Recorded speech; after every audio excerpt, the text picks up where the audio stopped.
All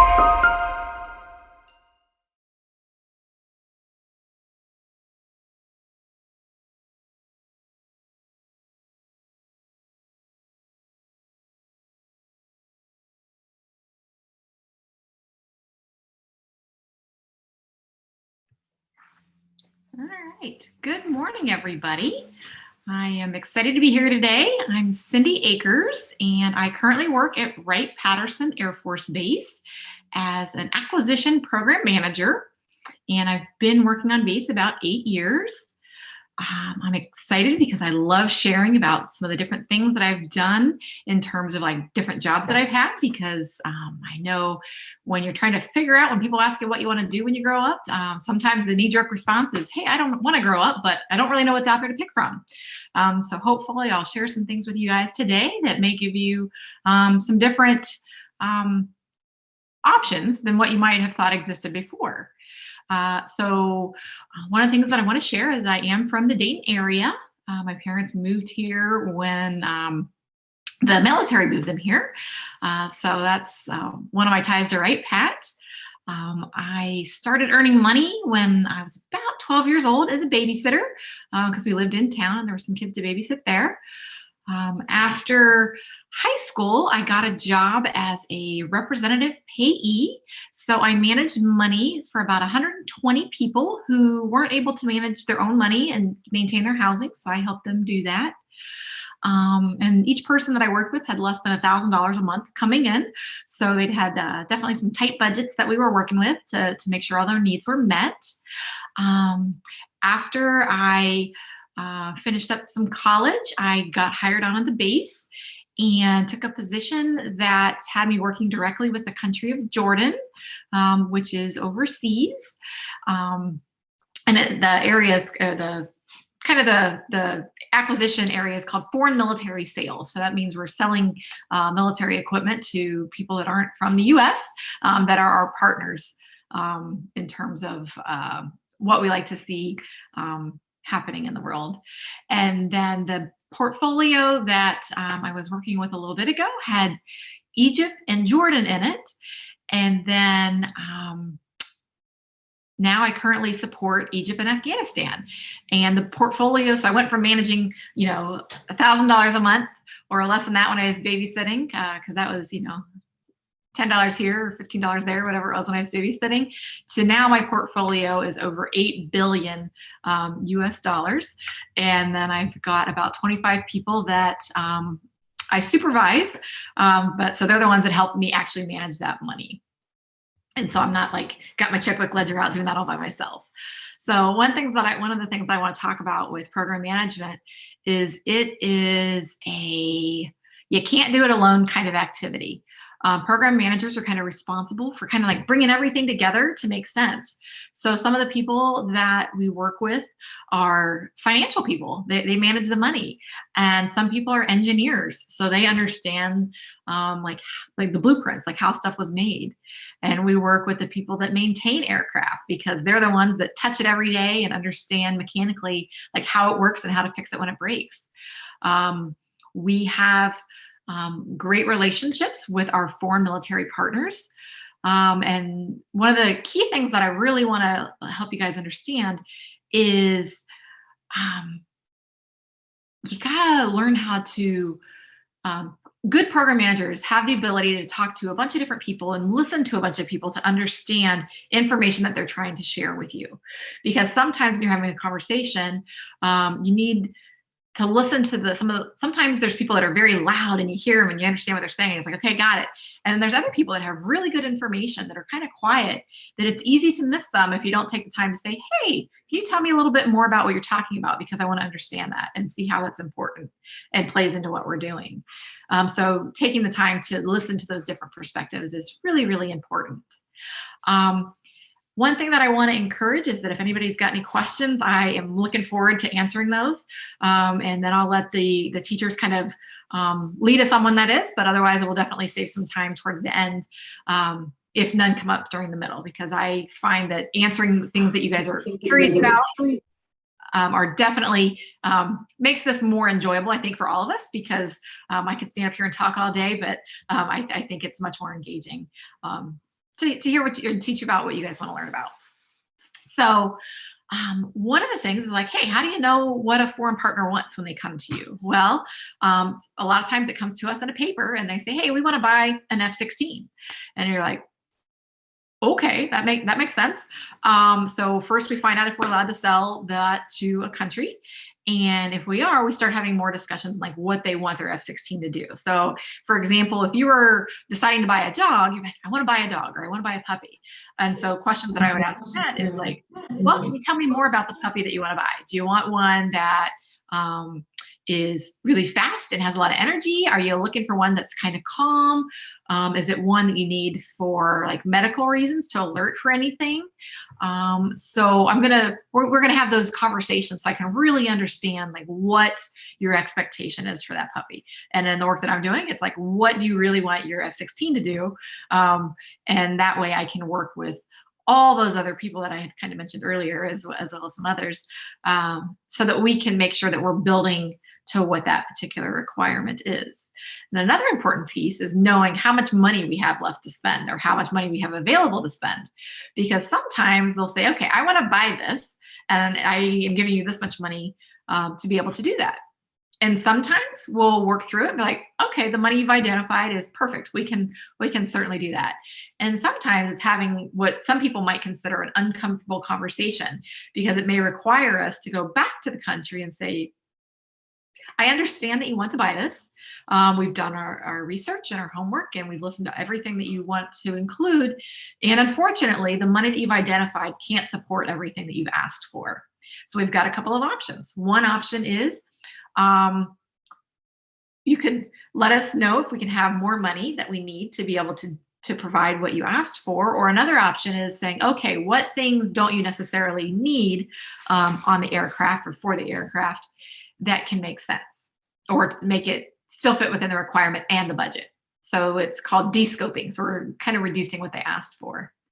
And so another thing that's kind of important to keep in mind when we're working with our partners is once we give them the airplane or the puppy, we need them to be able to take care of the puppy or how to get them the puppy. So like the logistics piece, like how things move and get to where they need to go. Are we hiring UPS? Are we hiring a boat to ship it over there? So that we have logisticians that really coordinate how certain things are getting to our foreign partners. And that's really, really important because, we can buy it, we can make it here in the US, but if we can't get it to them, it's not doing any good. And then once they get something, it's important for them to be able to maintain it, right? So if you buy a puppy, you got to put food on the table for it, or not necessarily on the table, but you got to provide for food and health care. Some dogs have lots of hair and they need to go to the groomers pretty frequently. They need to go out and exercise and do things like that and get training, because some dogs, it's really important. Well, most dogs should have some training, whether, it's you hire somebody to help you do it, or whether you're, getting some research from books or online about like dog tricks and behaviors and things like that. So when we sell military equipment to our partners, we want to make sure that they can take care of it, they can fix it if it's broken, and provide them a resource if they can't do that. So I know that's kind of in depth, but I wanted to, program management's kind of putting all the pieces together. We've got engineers, we've got people that manage money, we've got people that know how to do the maintenance. So being able to talk and communicate with a lot of different people is really, really important. One thing that I want to talk about, if you guys are interested, is some of the questions that I get is when you go work with the people overseas, do you speak their language or do they speak yours? So traditionally, government business is conducted in English. So I've been very fortunate that when I've supported Jordan and Egypt, that they do speak English. It's maybe not as fluent as what we use here in our school systems and our everyday business, but they are very accommodating for that. There are some countries that we work with where we have to have a translator in the room because they don't speak English.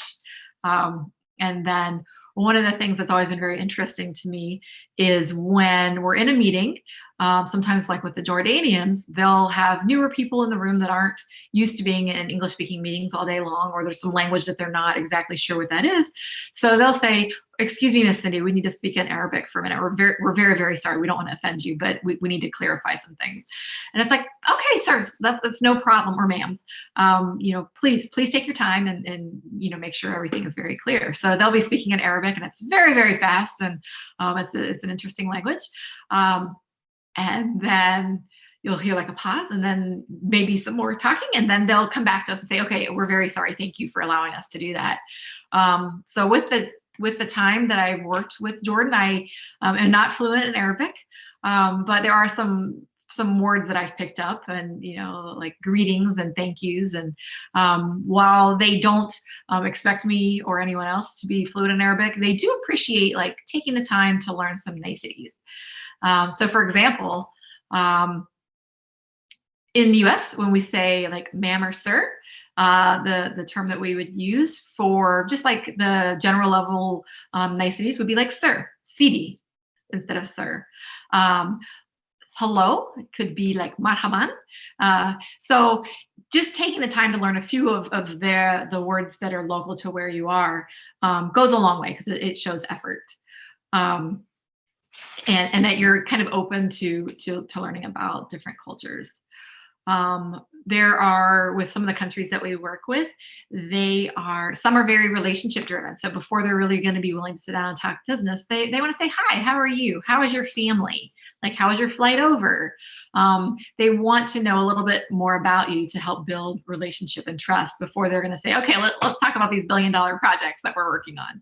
So they kind of need that. So that is one challenge that we've been working really hard to overcome during COVID, is because while we can still have conversations with them through technology, they really appreciate that face-to-face contact, whether it's us going into their country or whether it's them coming to the US and us being able to sit down and have discussions. One of the questions that I get a lot is, what kind of food do they have in Jordan or wherever you travel? So they have very fresh food in Jordan that doesn't have a lot of preservatives in it. So when I've traveled over there, I've been able to have some really, really good food. They use a lot of spices and herbs versus there's not a fast food restaurant at every corner. So and they take a lot of pride in their work and in their cooking. So we're here in the US, it's pretty common, like if something doesn't taste good or right, you're kind of like, oh, this doesn't taste so good. That could be very offensive in Jordan to do that. So if something is very, very good, it's kind of polite to brag on it and really tell the waiters and the cooks, if they come out and see you, that you really enjoyed something, whatever it was. It's one of my passions has been to experience different cultures and foods and get to meet different people and to learn about things that I'm not as familiar with. One of the wonderful things about being able to do foreign military sales is going to places and taking the time to like experience the culture. I know the first time I went to Jordan, people were like, oh, you're going to the Middle East. Like, aren't you afraid? And how do they treat you as a woman going to the Middle East? Because there's kind of a stigma sometimes that goes along with that. And the Jordanians have been, and the Egyptians, when I've met with them, I haven't been to Egypt yet, but they've in meetings, they've always been very, very respectful and courteous. And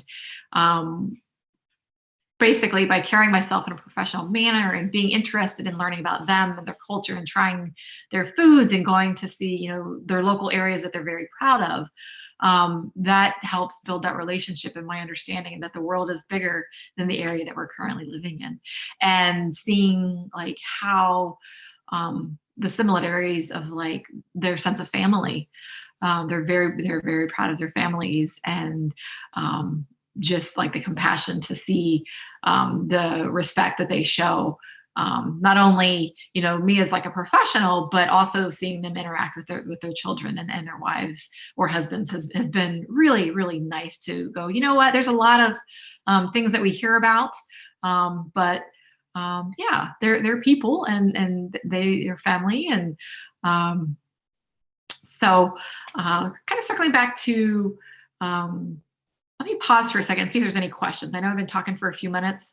And I just want to make sure that if there's any questions, I'm kind of addressing that, kind of staying on task for some different things. All right, not seeing any questions yet, but feel free to jump in if you do have any. One of the questions that I got asked was, Cindy, did you know that you always wanted to work in foreign military sales? And the answer is no. To be honest, I didn't even know that it existed. I knew that my dad was in the military and that he occasionally got deployed and had to go different places around the world. But I didn't realize that civilians, so people not wearing the uniform, could actually work for our Air Force. So to be honest, when I had started in school and I was about in elementary school, it's like, hey, what do you want to do when you grow up? Because people ask you that question, and it's a big world, and you don't know really what your options are, but you have kind of an idea sometimes of things that you've seen or heard. And I was like, ooh, I want to be a lawyer. And then, like, as I was getting through high school and I was doing some sports, I was like, you know what? I want to do physical therapy. Like, don't want to do this lawyer thing anymore. But I would like to do physical therapy. And when I went to college for starting out, that was my intent. Like, I had planned on doing physical therapy and started taking some classes, and I was like, this really isn't what I want to do. So I went into early childhood education and started working on my associate's degree, actually at Sinclair, and completed it there and started teaching, and found out that my passion for travel and learning about other cultures wasn't being financially supported by that decision that I'd made to work at a preschool. Not that I didn't enjoy the work and love the work and enjoyed interacting with kids, but I decided to go back to business school. So that way, I could have some more options for careers that might lead me in the direction of some travel and things like that. So while I was working on my business degree, I had found out about this foreign military sales work through Wright-Patt Air Force Base. And so when I got hired on, I was fortunate enough to get placed on the Egypt team and on their F-16 program. So one of the things I want to say is, if you have an idea what you want to do now, don't think it's set in stone. You can always change your mind later. If you are started down a path down the road in your education and you're like, this really isn't what I had in mind, it's okay to change your mind.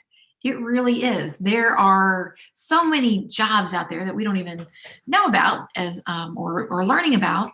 And so I encourage everybody to, if there's a class you want to take as you're going through school, to try something new.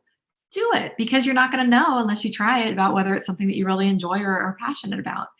If you have the opportunity to play any sports that maybe you didn't know existed, or hey, I want to try that. It's okay to embrace that learning process and try something new. Let's see, how long does it take to get new planes to other countries when they buy it? Okay, so there is a pretty lengthy process. Because we have to build the contract that the country signs. So that can take, let's say, a year to build the contract correctly, that we would offer to the country that we're selling to, and then they would sign it after we do. And then once it's signed, we have to go under contract with the vendors that produce a certain item. So let's say the F-16. So let's say it takes a year to put the document together that says, yes, country, we will sell you these items. And then it can take up to about 18 months to get under contract with the vendors that are necessary to be able to build that. So right there, that's 2.5 years. And then depending on how long it takes for parts to be made and ordered and put together, it can actually, from the time we start working on a contract until we actually deliver aircraft, be approximately 5 years or more. So it's a long-term investment and commitment from people working programs to be able to deliver military items to our foreign partners. All right. Someone once asked me, how long does it take to fly from the US to Jordan? When I have flown there before, when I arrived in Chicago, because there's a short flight to Chicago, there is a direct flight from Chicago, Illinois, all the way over the sea to Amman, Jordan, and that's about 14 hours to get there. So one of the differences that I noticed between flight attendants for flights on the Royal Jordanian Airline and our U.S. partners is on the Royal Jordanian aircraft. The flight attendants, when you get in the air, they within about an hour, they come down and offer you a meal, very polite. They clean up all of that, And then a lot of times we will only see the flight attendants walking through the aisles periodically. The next time they offer us something, whether it's a drink or whether it's food, is about an hour and a half before we're scheduled to land. Now, some people are like 14 hours, they feed you in the beginning, they feed you at the end. Like, what happens in the middle? Well, a lot of times we're flying at night when we leave the US to go to Jordan, but they set up stations in the middle galleyways of the aircraft with like water and juice and some soda. So it's kind of like a help yourself, like a buffet. So if you want something outside of that, you can definitely use your call button, and they're very polite and hospitable. You're like, oh, I'm hungry. Is there something that I can have? And they will offer up all kinds of food that's back there. But pretty much they kind of leave the passengers to be and just kind of monitor what's going on. Versus when I have flown on like American Airlines or a US carrier to go to Jordan, when I've had to hop, because I would go from the US to like France and then into Jordan. And on those flights, the flight attendants are kind of up and down all the time asking if you need anything. And when you're flying at night, that's kind of disruptive. So it's just a different culture and approach to customer service if you're in the customer service business, on what one country believes is the right way to take care of their passengers, and what way another country feels like it to take care of their passengers. All right. Are there any other questions? I see the one that had popped up, and I think I hit on that. All right. Prior to COVID, one of the things that we did a lot was we traveled throughout the US, and we would travel over to countries. So I had been in Jordan as many as 4 times in a year, which was wonderful because I got to, each time I went, go see different places while I was there to experience things that were more local and cultural or significant. So from there, like, and if somebody comes to the US, they're like, oh, I want to go to the Grand Canyon or Niagara Falls or Disney World. So when we go to different countries, it's like, hey, what are they known for? Like, why do people want to come to this country? And so one of the things that I got to do in Jordan was go to a place called Wadi Rum. There are several movies that have little parts and scenes that have been filmed at Wadi Rum, because it's kind of out in the desert and there's big rock outcroppings and not a lot of population there. So I know that Aladdin, that had Will Smith in it, there were scenes that were actually filmed in Jordan at Wadi Rum because of the look that it gave. They have, the Dead Sea, and people are like, well, what's the Dead Sea? And it's an area that has a lot of salt in it, in the water. So you're very buoyant when you go into it. And it kind of sits in between 2 different countries, right? So Jordan's on one side, Egypt is on the other, and then Israel. So geography maps, get them out and kind of see how it all plays together, because I know the US is very large and we've got states, and then overseas it's a lot of countries that are all neighboring versus like how we're set up in the US. Let's see, any questions about either my time as like a representative payee managing money, or in the foreign military sales business? Okay, just want to make sure I'm being considerate of everybody's time, because I don't know when your next section starts. So feel free to cut me off at any point if I'm talking too long. One of the things that I'll chat on briefly is financial management, right? So we talked a little bit in the beginning about countries providing us budgets, and it's like, okay, that's nice on a big scale, but let's talk about like a more personal level, like what financial management means. Or being financially responsible. Does that mean, paying your bills on time? Does that mean investing, like saving money away for down the road, or working hard to be able to buy something that you're interested in buying? Well, one of the things that's important to keep in mind is, just think about, you don't have to like answer anything like that, but does anybody think there are negative aspects of not managing money correctly or in a healthy manner? So there are, right? So negative impacts of not managing your money well and trying to budget and take care of your immediate needs, and could be, it can increase stress. it can cause health issues. If you're not paying your bills, it could lead to legal consequences, right? Because if you commit to buying something and then you don't, for example, if you don't pay your electric bill, the lights could go off, and that's hard on people when that happens. So some people, it can be hard for them to keep a job, which means it's hard for them to pay their bills and to be able to, maybe access some other types of work that's in the world, like social services, in terms of getting the support that they need to take care of any mental health aspects. And then it's like thinking about, well, okay, I know I'm still in school and I'm not an adult yet. What are things that I can do to think about how to spend my money, or be successful managing my money, right?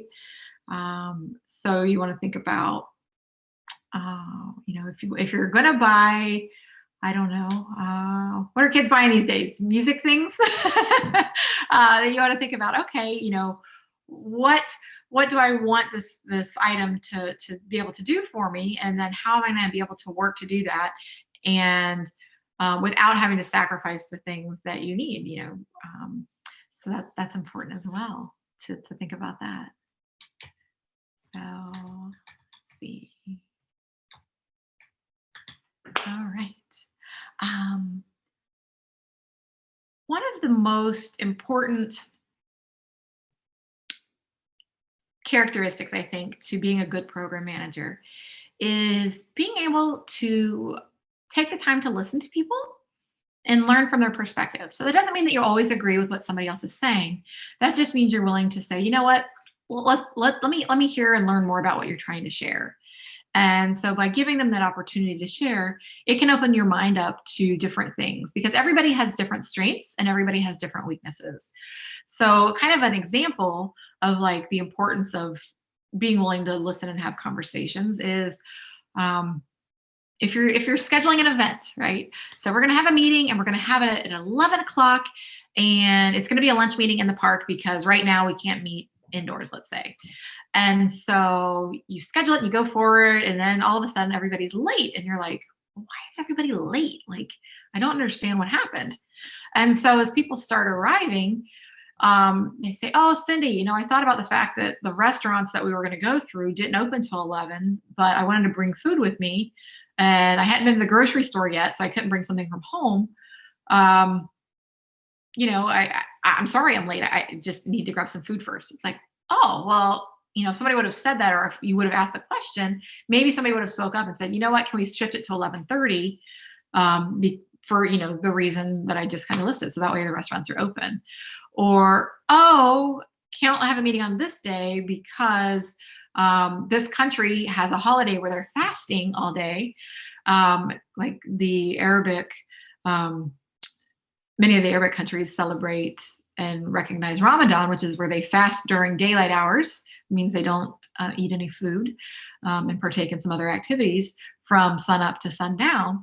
So if we were to have like a luncheon meeting during that time, it would be kind of rude and not really being considerate of their holidays and their cultural needs. So it might be better to either schedule it very early in the morning or later that would kind of accommodate when they're able to eat or things like that. It's also a good idea to know if there's any food sensitivities. So for example, there are certain religions that don't eat pork. So if you're inviting them over for meetings or things like that, it's good to be aware. There's a lot of food allergies and things like that that we're aware of in the U.S., but also food sensitivities in terms of like what the cultural restrictions are. And let's see. Okay, no new questions down in the chat window. One of the things I've been asked is, when you go to the Middle East, do you have to wear coverings? Like, do you have to cover your hair? And the answer is no. When I go to Jordan or Egypt, that's not necessary. I do know that when some of the women that work in foreign military sales have gone to other countries, they have been asked to cover their hair. when they go into the country. So to kind of be respectful of us being in their country, we do accommodate that request, even though it's not something we would traditionally do in the U.S. However, when the partners come to the U.S., it's a different situation, right? So they're guests in our country, and while we are accommodating when we go to their country, they reciprocate when they come here, and they don't have those same expectations of us when they are in the U.S., which is nice. Because they get to experience our culture, and then when we're there, we get to experience theirs as well. Right. Are there any questions from the classrooms? Just want to pause and give that opportunity, because I think there's good dialogue when I get to answer some of the questions that students have.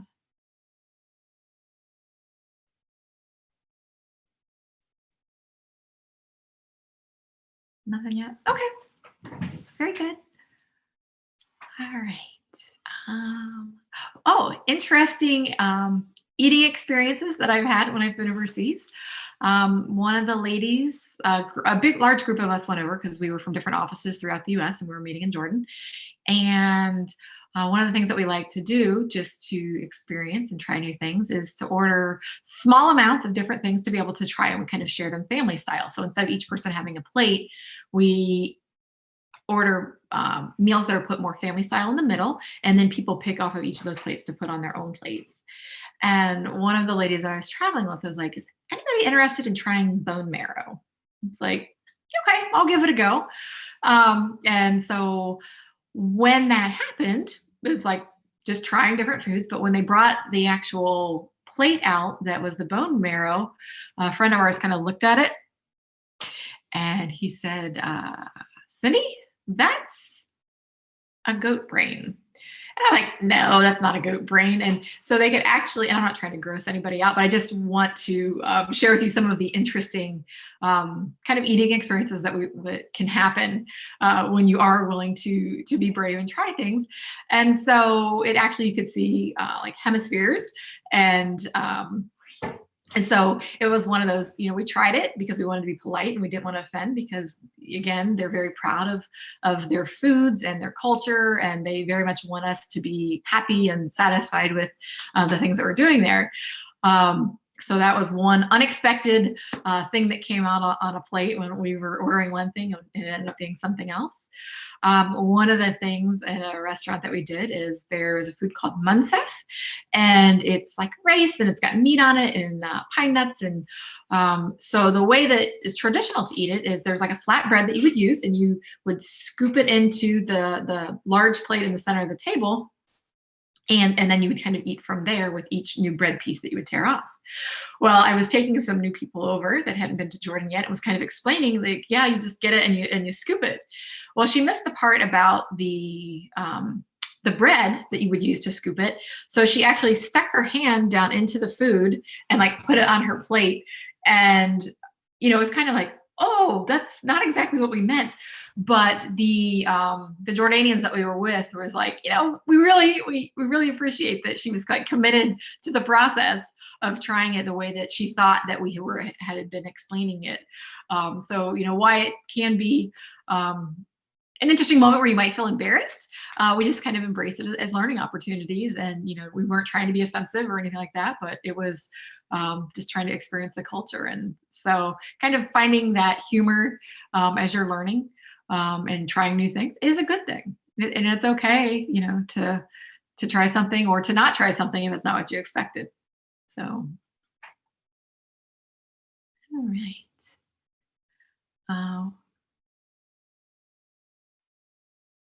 All right. Just checking to see if I still have you guys. All right. And are we still doing okay on time?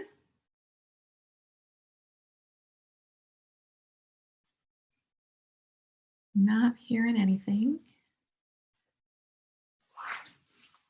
All righty. So let's see, other interesting things. All right. One of the things I try to do is find like the similarities. So for example, sometimes you'll learn something in a job and then you decide to change jobs or try something different. So when you go into that new job, while the job itself may be new, it's important to recognize the work that you've done so far that can kind of transfer your skill set into that new job. So, for example, when I was in early childhood education in those classes, one of the things that they taught me was young children are learning how to talk, and they may not be able to articulate or say what they need because they don't know how to do that yet. So you might need to watch for like body language and signals like that to really understand like what's going on with that individual child.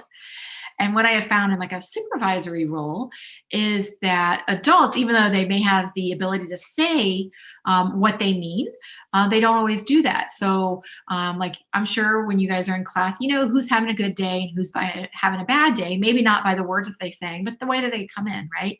So as a supervisor, I kind of keep an eye on those things as well. So like if, you know, one of my employees comes in and they're normally very happy and like, hey, how you doing?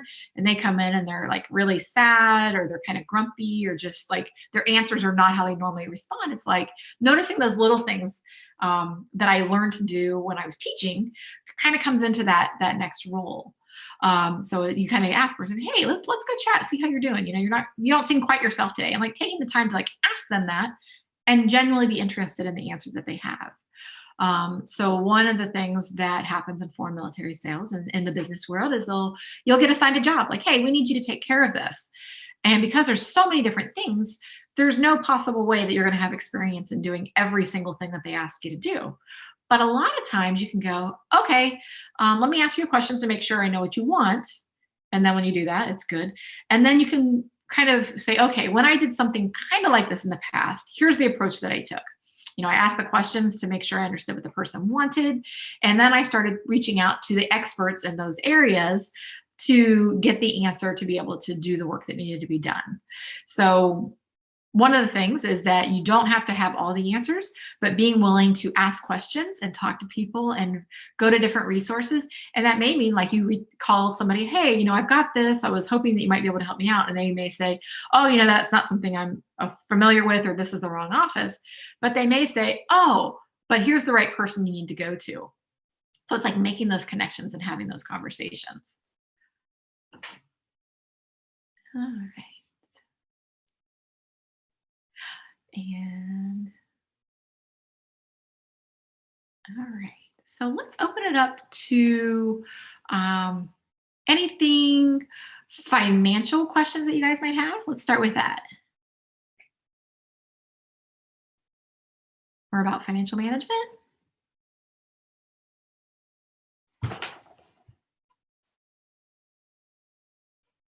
No? All right. Does anybody have any questions about foreign military sales?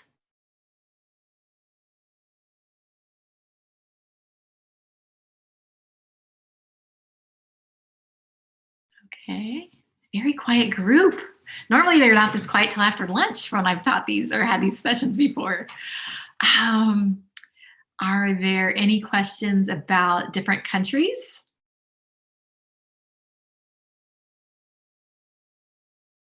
All right, so I just got a note that our time is ending. So thank you so much for inviting me into your classroom. If anybody has any questions later, please feel free to have your teachers send me an email and I'll be more than happy to get back with you on those. And then I'll stay on here in case there are other classes that don't necessarily have to sign off in case there's any questions. So thank you so much for having me.